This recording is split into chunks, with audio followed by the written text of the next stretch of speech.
good morning, Father's House. It is good to see you today. I am Gordon here with another episode of Beyond the Message. I'm joined by Luke, Pastor Luke, Caleb, welcome back, and Josh. Yo. How are we all doing today? Yeah, great. Good. Well, we are here, as we always are, to talk about the message from Sunday. We finished the Yes and Amen series, a great series on prayer, and we ended with temptation. Lead us not into temptation, but deliver us from evil. Very exciting. So we're going to be talking about that. I thought just another great message from Pastor Pierre this Sunday. Very challenging. I thought he really didn't pull any punches when it comes to temptation and especially how it sort of shapes who we are in Christ and sort of where we are in Christ, if that makes sense. I don't know what kind of, should I start with a hard-hitting question? Like what kind of temptations do you guys think? Wow. We're going to go there. No. But yeah, I just really thought it was a great message, a great way to end the series on the Lord's Prayer. Really loved how we were kind of talking about the Lord's Prayer, how to pray, but also going deeper into each of those individual topics. What do you guys think? How you guys feeling now that we're done with the Yes and Amen series? How's your prayer life? Better? Anyone? Bueller? I'm just stuck on the fact that some translations say deliver us from the evil one. You're there. I'm there. Because deliver us from evil, it's like evil everywhere, bad things. But when it says deliver us from the evil one, like I think Pierre spent a lot of the time allocated the message helping understand that there's evil behind the temptation. Yes. And God's desire is to help us through the temptation without falling for the evil behind it, not avoiding things and like just being safe all the time. It's funny you mention that because that's where my mind, as I think about the message, the metaphor that stuck with me was, first of all, knowing Pierre as my dad, he really is obsessed with making sure our house is mouse-free. It really is a thing. It's an obsession. As it should be. Yeah, definitely. I'm so thankful I now live in an apartment high up and have yet to see a mouse because they cannot climb that high. They hopefully will never be able to. But the concept of like the cheese isn't always evil, but it's getting stuck in the weeds of the trap. And that I think is the evil thing behind it. Because there's so many things in life that actually aren't innately evil. Right. That I think if we're not careful, we cause our lives to be small. And I don't think Christians' lives should be marked by being small. It should be marked by being large and expansive. And that's why money isn't bad. But the temptation of getting stuck in a life that's driven by money is bad. There's so many things that aren't innately evil, that if we're not careful about understanding the evil behind it, that gets stuck in it if we're not careful. And I think that's the temptation. That's what stuck with me, is finding the tension of not now taking a message like that, living a life of fear from all of it and making my life small. Because you could avoid a whole lot and you can make your life tiny. But I think that's counter to what we're called to do as Christians, as Christ followers. It's marked by being expansive. And so being able to really walk this journey of deliver us from the evil one who may use good things to create traps in our lives. And desires aren't bad, but being trapped by desires is a dangerous thing. And I mean, I always love when it's a tension and not just an absolute, because I find comfort in that. And so it's a great message. Yeah. And we've kind of talked about this, especially when we talk about society and things like that. It's so easy to think of, as Christians, when we think of things, it's so easy to go to the extreme, like, well, temptation. Oh, I'm married, but, I see somebody and it's like, oh, well, obviously that's temptation, but it's so much more subtle than that. Yeah. And there's so many other things, ultimately, like you were just saying, it's a trap to take us away from God, period. And so the temptation could be, I'll just watch another episode of this show on Netflix, or I won't go to church today, or, it can be really little things, and it can be, especially with society the way it is today, normal things. Like everybody's doing this. Nobody would say this is wrong to do. Yeah. but still being able to see that, well, this is still a temptation that will take me away from God. Yes. And how important it is to realize that that's what we need to be thinking about. It's not a question of, well, can I go do this? The question is it worth taking myself away from God in this moment? And being aware, like reframing it, I think in that way makes it a lot more powerful. Because, and of course, like I said, there's the bigger temptations. Like if you used to be an alcoholic, like, yes, you're going to be tempted to drink. And, there are those big ones. But if that's all we focus on is the big things, we miss so many of the little things. And that's for all of us. Even if you are dealing with those big things, there's so many little things that you also deal. We all deal with the little things. And I think that by focusing on only the big things, that's almost dangerous in and of itself, because so many things that end up big always started small. You don't just go from nothing to the absolute end of the line, like Pastor Pierre was saying with this building. He was like, well, God, just give me millions of dollars, Yeah. But that's not how it works. You have to take those little steps, and temptation's the same way, where it's like, it never starts huge. You may not even, if you're not aware of it, you missed all the baby steps to get there. And I think that's where, reframing this idea of temptation to that really helps us stop those baby steps and really keeps that stone from starting to roll downhill. One of the mindsets that I think is dangerous, and I'm curious to hear what you guys think about it, is like, you talked about the cheese. Why do we objectify, and even like a word that we use sometimes is demonize, like people? With two daughters, I've been thinking about, and Hannah and I are trying to teach modesty. Mm-hmm. But like, for instance, the style right now is these crop top shirts. Yep. And the high jeans, like show off the stomach. It's okay. Like it's in style. Mm-hmm. Now, as a dad, I'm like, that's not modest. You're going to cause someone to whatever. Mm-hmm. But at the same time, like, is that their responsibility?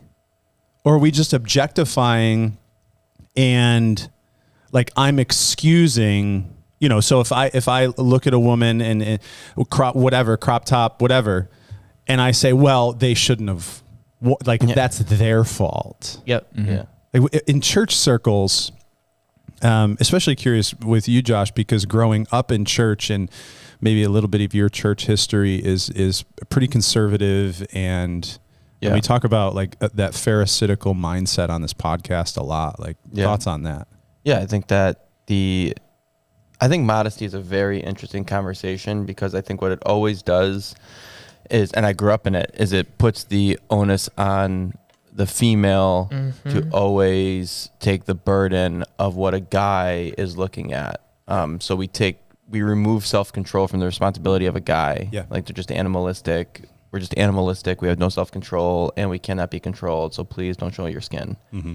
And I think it's done a lot of damage to women in the church and to purity culture in general, because it doesn't teach, like, this is a person who's expressing themselves in really not even like first of all, the Bible wasn't written when they were wearing crop tops and high jeans. And you know what I mean? Like they weren't wearing booty shorts in the Bible. They were, and they still talked about dress and things like that. So to me, it's not even about what a person wears. People probably lust after nuns. You know what I mean? Like it's not about the looks. And then it is a burden that no human being can bear, to try to think through what are guys going to perceive if I wear this is a ridiculous question. Yeah. I think too, I mean, on this particular point, but I think on any point where we're talking about this kind of a thing, is there's responsibility on both sides. And I think what was happening in this, at least I don't want to maybe say with you guys, but I think even with society or church culture or whatever, is that we are taking the responsibility of the one side and applying it to the other, but that doesn't mean there isn't responsibility on both sides. So I think when we talk about modesty specifically, for a woman or for a man, honestly, I think men have ways to dress too. You know, you're doing it for your own respect for God. It's like between you and God, because like you guys are saying, guys. I mean, we all have. We don't. It doesn't matter what you're wearing, right? Like a guy can look at a girl, and then vice versa. So the problem should never be, oh, I'm going to do this so that, you know, because of how somebody else is going to act. You know, that is on them, right? You have to control yourself, but at the same time, you want to be respectful to God, and you want to be respectful to yourself. And so that's, to me, that's where, at least for modesty, where that comes in, where it's like.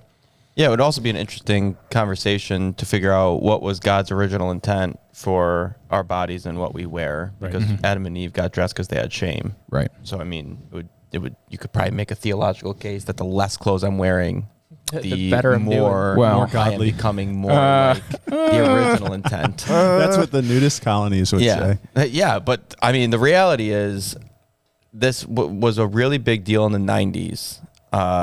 Modest, and it tried to make a resurgence recently with that. Did you see that Modest is Hottest video? Yes. Oh my God, it's insane. Oh, anyway, the guy singing. Yeah, he actually deleted the video because it was insane. And like my daughter's only 4, so I don't have necessarily the experience of like having to wrestle out like what does this mean? But I really like clothes and I really like fashion, so I am.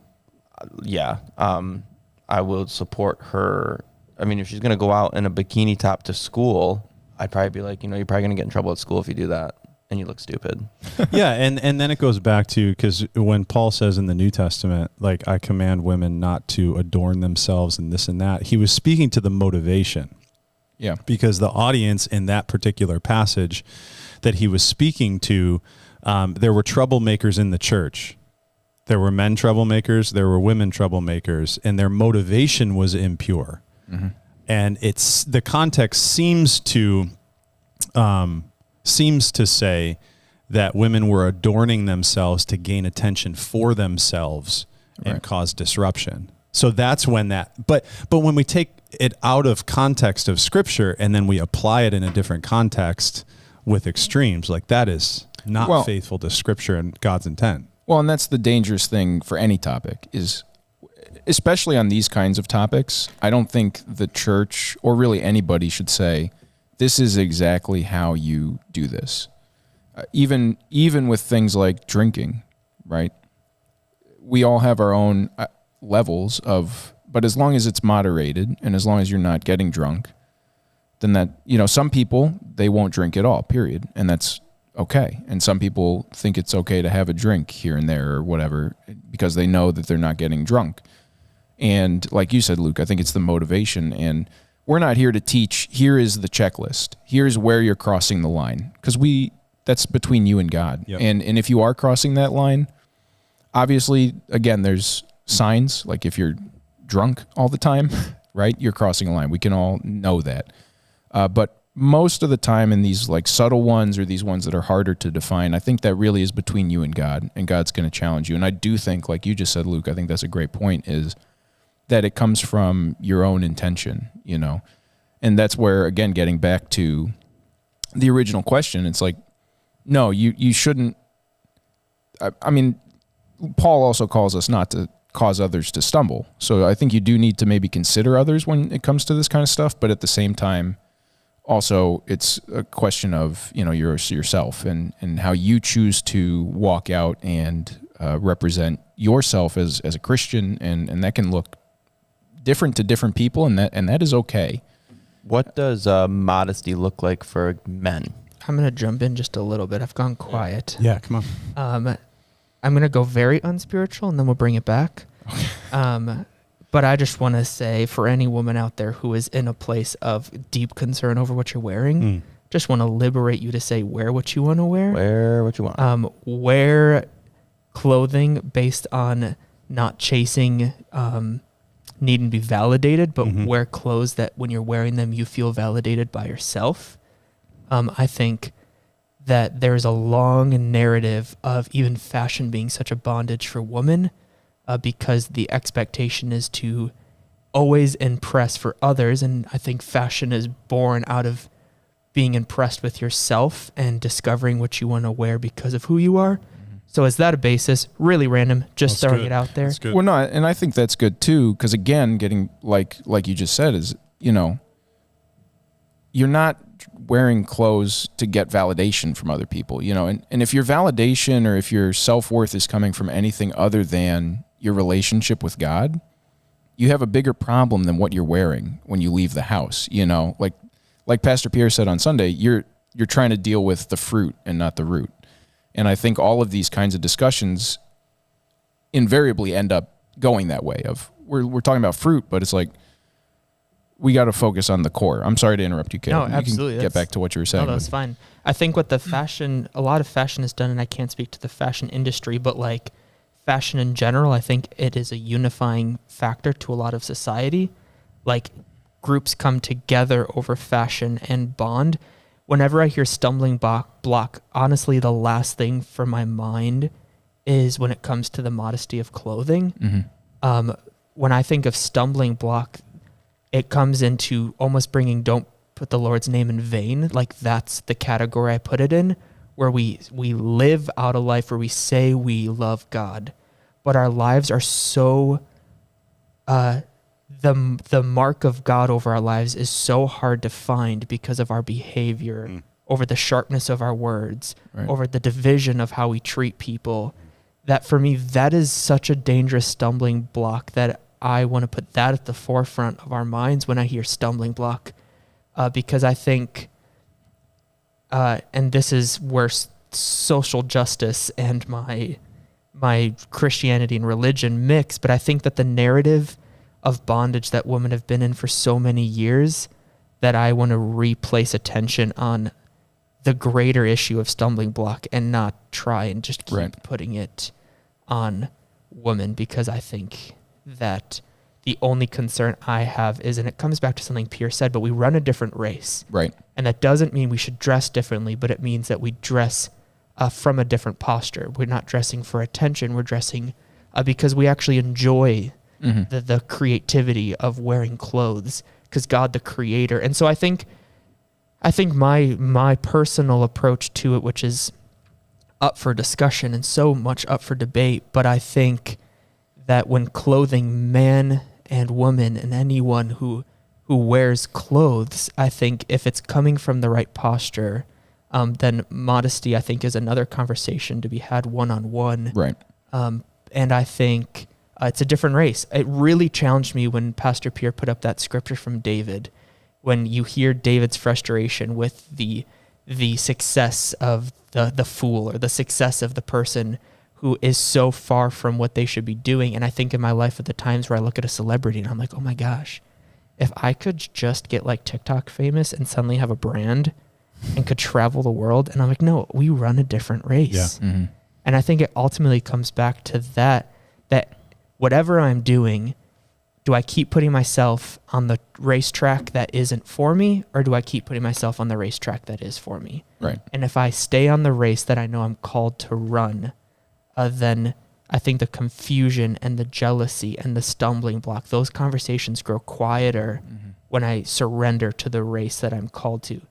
And anyone listening, that race doesn't mean a horrible life. No. It does not mean a tiny life. It does not mean that you don't get to be who you are, because God made you who you are. So when you're coming into the fullest version of yourself, you are doing the right race. Right. I think in the objective, making sure that that's clear. And then I think actually what is interesting about the modesty conversation in relation to the message. So again, I do feel like we give too much liberty and license and almost, I guess I license to the man in the modesty narrative. Whereas if the cheese isn't evil, in the situation we're talking about, the modesty, like the clothing is the cheese. Like someone should be able to wear whatever they want without feeling the weight of who is going to Right. be looking at. Like, you know what I mean? And I think it's I think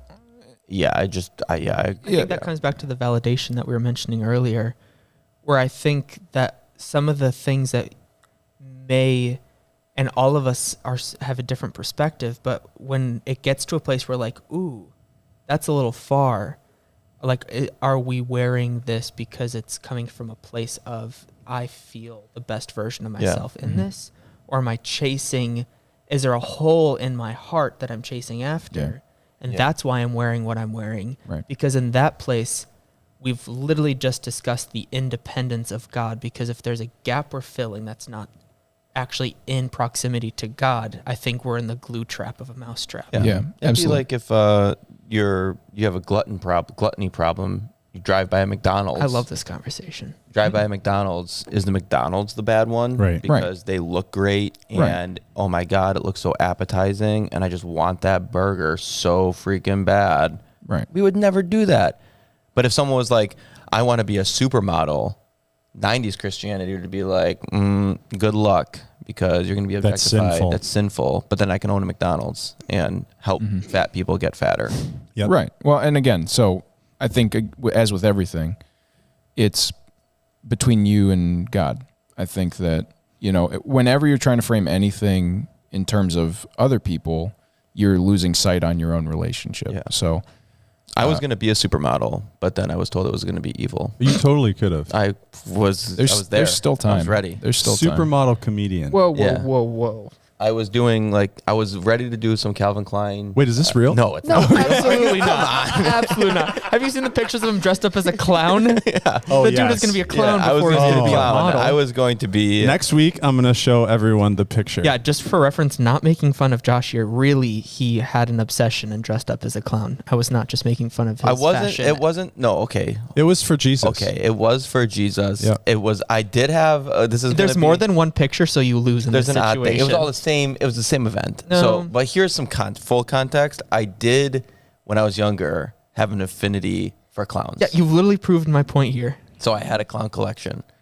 I did. What does that even mean? For some reason, I had ceramic and porcelain. That's clowns. disgusting. It is odd. It's an odd thing It's that I did when I terrifying. was younger. I don't know. This explains why your son owns a Yeah. imaginary Oh mattress my factory. gosh. Yes. So- Haven't made that connection. and then when I was in college, And the clowns I were went too to small, a Christian so he college. became one. Yes, and we did street ministry. This is how great this is. We were Wait, was like, I know what I can be. ministry in a clown costume. and not only in a clown costume, we were in the See, inner you city. were a stumbling I block. gotta find the picture. Inner That's a city, stumbling inner block. city Bronx, and so it was a group of probably 12 white people in an area where we were the only white people. Yeah, and you literally had white dressed paint up as on a your clown. face. I am born and raised in a very conservative Christian home. So like I came out of the What was your womb opening saved. line to people? And then they needed someone to give a testimony on the street, and they all pointed at me. I'm like, I have done Were nothing. you all in a pastor. clown costume? I have done yes in the clown every single costume. person, or No, were no, you no, just just the one Josh. of No, 12? there were several clowns. Okay. We were all clowns. car. Josh shows up and, And they're like, I'm "Why on are you the wearing street. a clown I'm costume?" on the street holding a microphone, Yeah. giving my testimony to no one of growing up in of growing up in a Christian growing home. up in a Christian home. Yeah, pride was a real stumbling block. Dude, for you're me. just spreading the seed, It was just, if some fell on rocky soil, but I know There's probably some famous clowns out there now that you 100%. birthed Inspired. the There are affinity for also clowns in. some people out there who are like Terrified of clowns. I don't know what is going Who on. every time they hear Jesus' name, they just see they my see face. your face. Yeah. Anyway, I have a question Sure, going back yeah. to social things. So we've established that it's not the individual's responsibility as it pertains to someone sinning as a result of what they're wearing is the Right. example that we're doing. So where does social norms cross into that? For instance, if we were in a small nation in Africa where women don't wear tops. Yep. Like it's just culturally that's normal. right. And someone here in America, maybe they were first generation immigrant or whatever, just said, well, I feel like that best expresses who I am. So that's what I'm going to do. Yeah. Like where does that tension leave us? I'm thinking. Well, I mean, again, I think with all things, right this is an interesting question that you bring up because it's kind of that cross between like society and the truth of Christianity, but also at the same time, we have to remember that we are called to be in community with one another. So there is a lot going on when we talk about these kinds of things. And I think another good example is like music or the TV shows and movies you like to watch. Because I think that one is a lot more, there's a lot more, I think there's a wider spectrum maybe would be a good way to say that. You know, it's like some people don't like rock and roll and think it's the devil's music, you know, and other people, not to name any names, but like me, love rock and roll and that kind of music, you know. And so the question then becomes, at what point are you almost like defying and trying to cause tension? And I think we've already kind of covered that, where it always comes back to the motivation for it. Is it's like, if I know that you struggle with that kind of thing, I'm not going to play that kind of music if we're in the car together, you know? And not because I think it's a sin to listen to that kind of music, but because you do. Even with like COVID, right? If somebody isn't comfortable and wants to have a mask on, I'll put a mask on, you know, even if I'm comfortable without one. I think so. I think it's foolish to try and like, again, totally paint out the answer, because there is no answer. Every individual situation with every individual person is going to have its own kind of thing to figure out. And I think as long as we're all focused on first ourselves with God and saying, is God searching my heart? And Caleb, I like what you said, you know, that through this temptation, and Pastor Pierre was talking about this, through these temptations, as we go through it, we really understand who the real us is, that temptation reveals that. And then as God carries us through, we understand who we are as children of God. And we understand that, yeah, sometimes there's things we want to do, but God is saying, don't do that. And when we don't do that, even though in the moment it's bad because we're missing out on that like fulfillment of, oh, I did that thing, that's awesome, we are changed because we realize like, I have a better thing. It's a different race. So I think it's hard to answer these kinds of questions. And I think it's almost not the right conversation to have. Is like, well, what about this particular situation? Because it's over focusing on the situation and moving away from what I think the real focus is, which is, where are you with God? How is your relationship with God? And what are you struggling with? And let me see. I have it written down somewhere. Yeah. Pastor Pierre said this, you know, like, let God reveal the unsurrendered places of weakness within you. And that is where we should be focusing. We're not focusing on, oh, this thing makes me uncomfortable, so you can't do it, you know. But the question really is, well, why does that make you uncomfortable? Because, to go back to modesty, right? Like, for most guys, I assume a woman could be like in a box and he would still be tempted by that, you know. It doesn't matter. It doesn't matter. And to then go say, well, you know, that's foolish. You're focusing on the wrong thing. The question is, okay, so what happens when you are tempted? Not why were you tempted? It doesn't matter why. Mm-hmm. You know, why are we focusing on the why when the question is, what do you do when you are? Mm-hmm. It doesn't matter why the cheese is there. The question is, when you see it, what are you going to do? And so, and again, you know, and so on every situation, there's two sides. Like, there's two people, there's multiple people. So in the same way, not to stay on modesty, but I know that's what we've been talking about.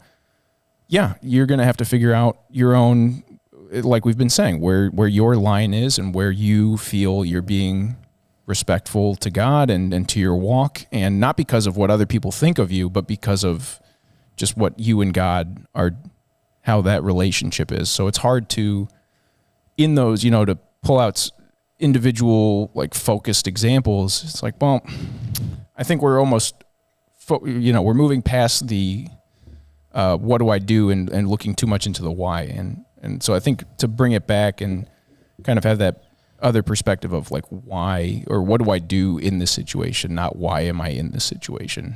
And I think God calls us with that too, right? Don't ask why you're in a storm.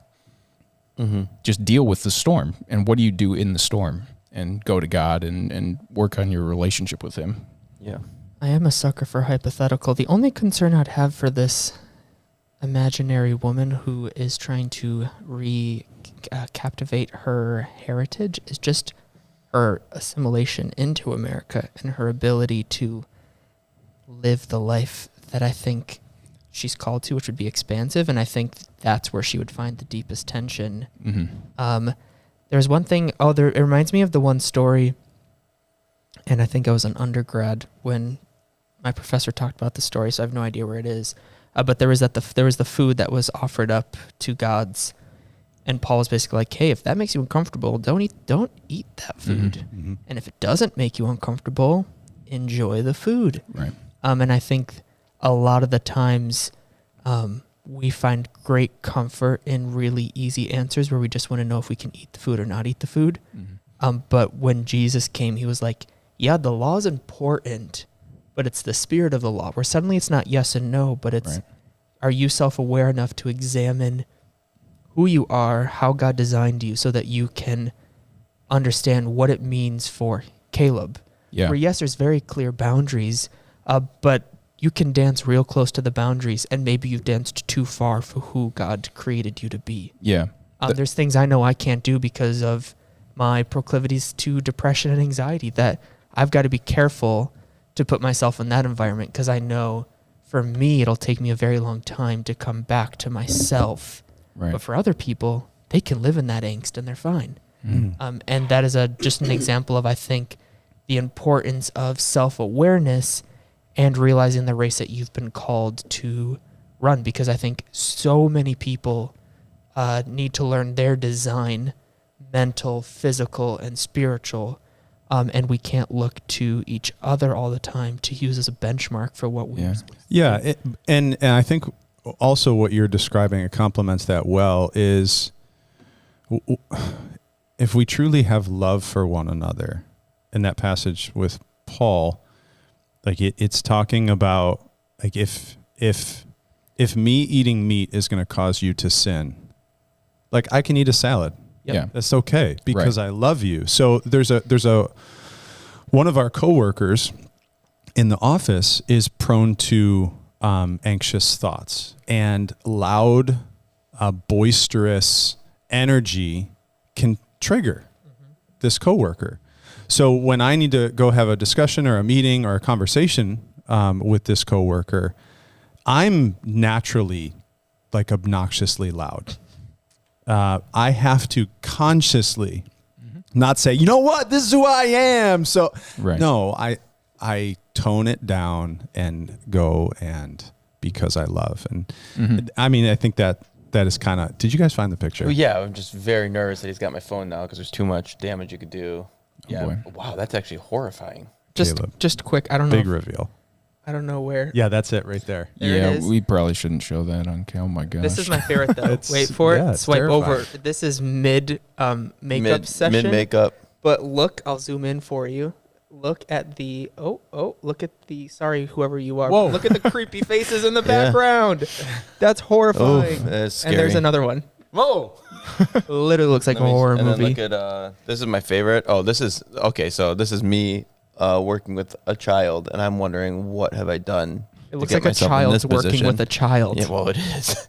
This is 15 years ago. Wow. And then last one, this is my favorite. So this is the whole get up. Now the phones 15 years ago didn't have good cameras, but as you can see, fully clowned out. And then if you go, Is that an outfit that went home Over with you and went into your closet, or did it go back look to at, the I prop just closet? love this.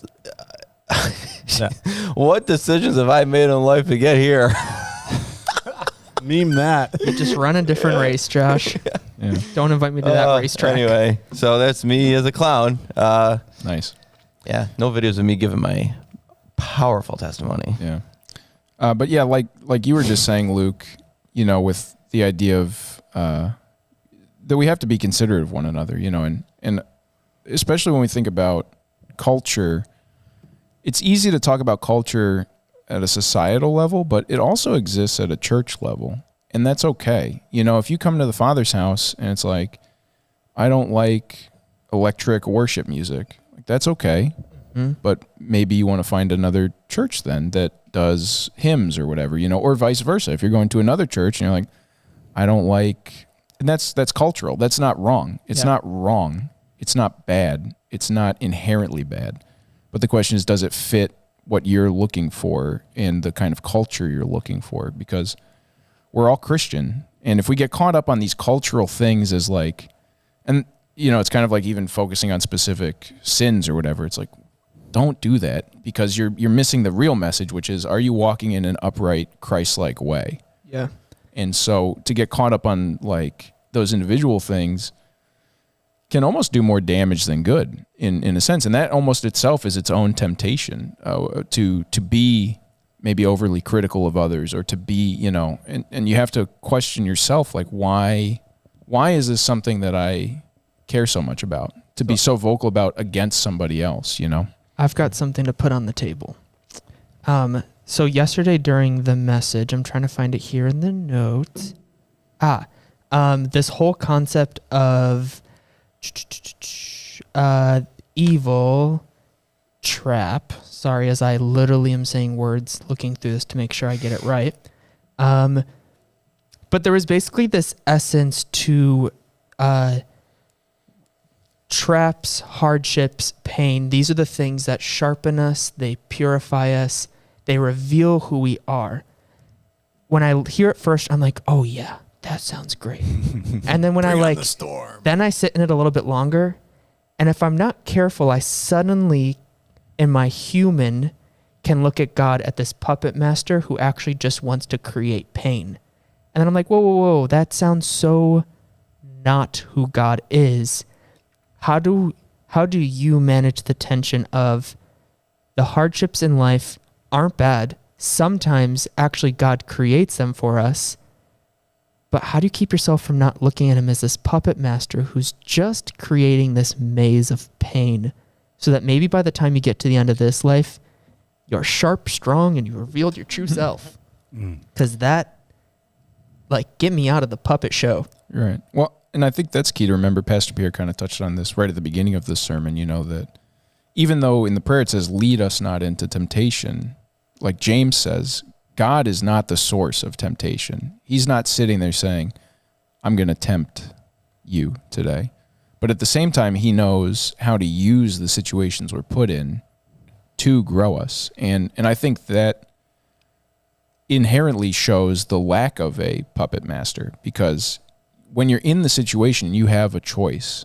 You have a choice and it says God provides us a way through all temptations. So it is a test. And I think if we think about it that way, as we kind of start to wrap up here, the idea that, we need to be expecting and anticipating this kind of stuff, because God, even though he will help us in that kind of emergency break glass in case of emergency kind of way, how much better would it be to walk into these situations with more confidence that you can handle what you know is coming, even though you maybe don't know exactly the situations you're going to find yourself in?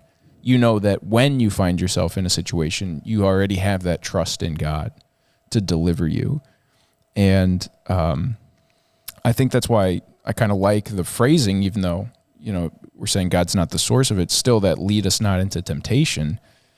That prayer is almost for ourselves, like, God, I know you're leading me, and I know you won't lead me into temptation. And so if you're really in tune with God, you're going to follow him, and he's going to you might even be able to avoid the situation. But if you find yourself in it, he's still going to guide you out of it.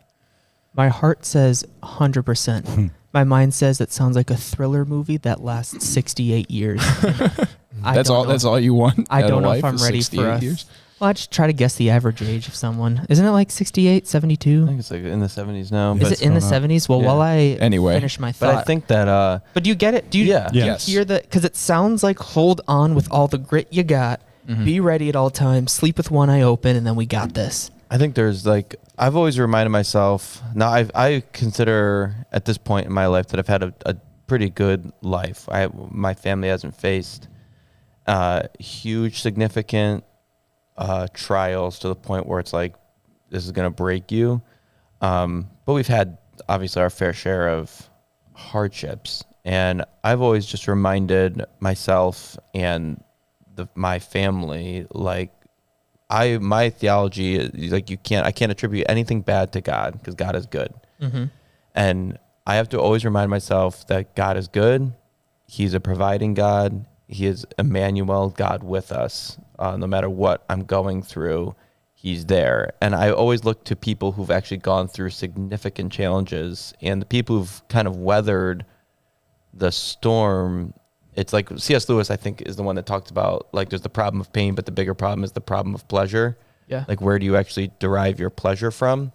And if you derive your pleasure from the things that you can't control, and almost in some ways the material things in life, but even like the fact that I have good health, like all these things, the moment those things are changed, now you have a pleasure problem, because where are you going to derive your pleasure? Because evil is the thing. So at some point you might get sick. At some point bad things might happen. But reminding myself that like God is good and he's going to see me through. To me, it removes the puppet master element out of it, because then I feel like I can't attribute this bad thing to God. Yes. Another C.S. Lewis quote that goes along with what you're saying that I used in a paper recently is the most dangerous question isn't does God exist? It's is God really like this? Yeah. And that has been like a question that I've been working on. And Pierre said something that in prayer this morning that I was like, ooh, yeah. Where we talked about our need for God, but not our need for the idol that we've made in his name, but the true God. And I think a deep work that all of us should constantly go on is discovering who God is, not in the limited perspective idol version that we can create of him. Because that's when I begin to ask, is God really like this? Is he really the puppet master who's just creating this? I did the search. It's 72.8 years. Wow. The 72-year thriller movie. I'm going to get to 73. Freaking crush. You know, my dream is statistics. 103 because then I'll live in 3 centuries. That's Wow, cool. that's a good goal. Yeah. Except I have not started the health journey for that. So, Oh, you have actually. yeah, I mean, I've really redeemed it the last 2 months. Keep it going. I'm thinking about, this is a very trivial example, but my 7-year-old son does not understand why I make him empty the dishwasher. Like he still does not understand. Same. Like, why would you make me do this? Like, I have video games to play. I have gummy worms to eat. I have sisters to tease. Like, why would you make me do this? Mm-hmm. And it's so interesting. That's his job, and it has been for almost 2 years now. Like every 3 days, every 2 days. And every single time, it takes him 20 minutes because 19 of those minutes he's complaining and like writhing on the floor. 100%. And again, like very trivial example. Yep.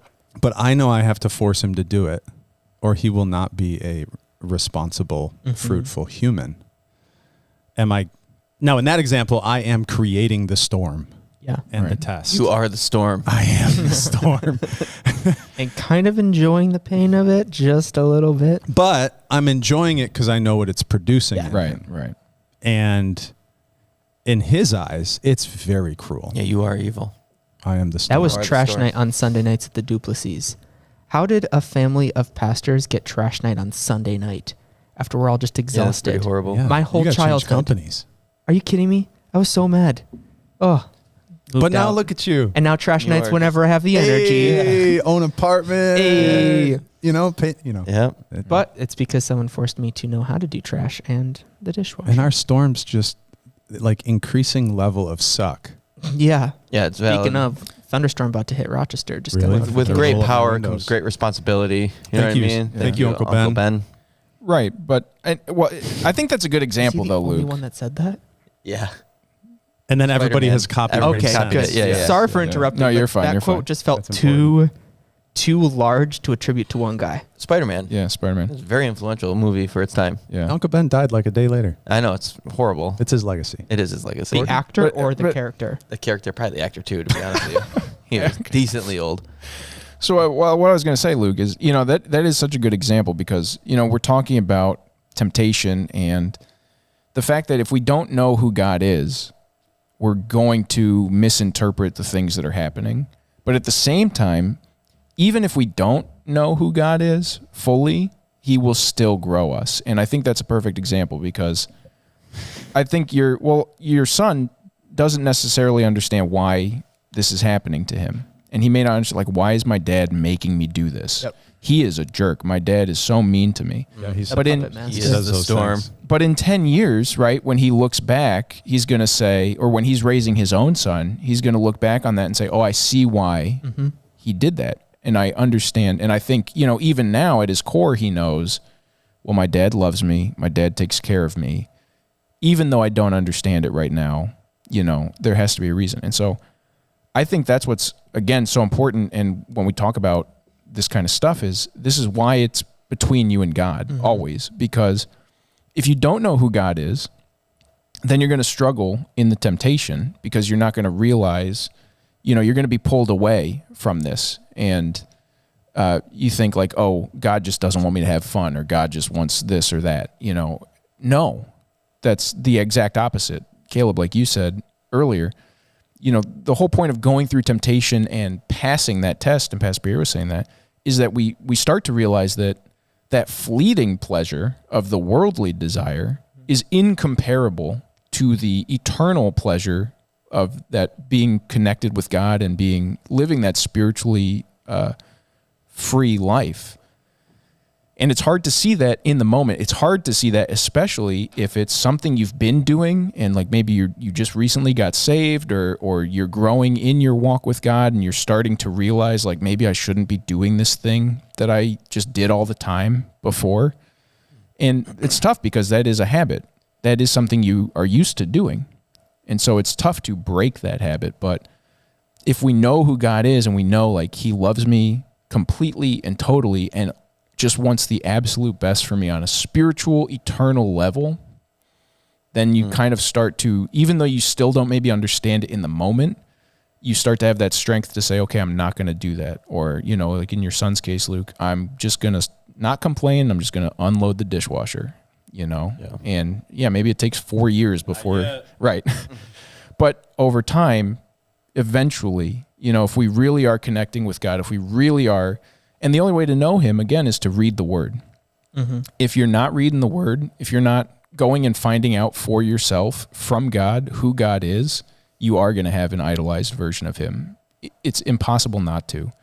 Even if you're listening to great sermons and great pastors and godly pastors, you're going to interpret what they say however you want to. That's true. That's really good. It's unavoidable if you are not going out and finding for yourself. And temptation in these kinds of situations are great ways to find out who God is, because he really reveals himself in those struggles. He really does. But the question is, are you going to be looking for him, and are you going to see him in that? And that just takes perspective. And Pastor Pierre was saying this towards the end of his sermon, process what you're going through the eyes of God. But how can you do that if you don't know God? So in this, all of this is not about shame. We talked about temptation, and falling to temptation should not carry shame with it, because we understand that it is a growing time, and we can use it to grow, and God doesn't necessarily expect us to be perfect. And so allowing yourself some grace to kind of have that time of, okay, why did that happen? What is God trying to show me through this? How can I grow closer to him? I think is very important. So I think it's time to end. Do you guys have any final thoughts before we kind of wrap up here? Absolutely. All right, hit us with it. I think Uncle Ben robbed people of that phrase. Really? I Google searched it. A fact checker. You should always be here. Yeah. He robbed the French Revolution. That's where the phrase comes Really? from. Yes. And then the French Convention on May 8th, 1793. Wow. The phrase reappeared. Uncle Ben, not original, stole it from the French. All right. So he's Monsieur a historian. Wow. That's all I had to say. We can close out. All right. That's a good, all right. I guess we'll end it on that. Just thought I'd correct us all. All right. Not Thank give you. Uncle Ben Yeah, don't give him too much credit. too much credit, except R.I.P. Uncle Ben. Well, thank you guys for joining me and talking about all this stuff. Thank you all for watching and commenting on the YouTube channel. We are done with the SNA Men series, moving into a new series this week. I don't know what it's called, though. What's it called, Luke? Dear God. Dear God?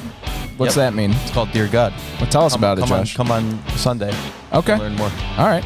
That's a good tease. That's a good, yeah. Look at you, Josh. Keeping Marketing the genius. mystery alive. Yeah. Well, thank you again for joining us. We'll be here next week to talk about the beginning of this new series. I'm excited to find out what it's all about and here on Sunday. We hope to see you on Sunday in person or online. Be sure to subscribe to the YouTube channel, and we'll see you guys next week.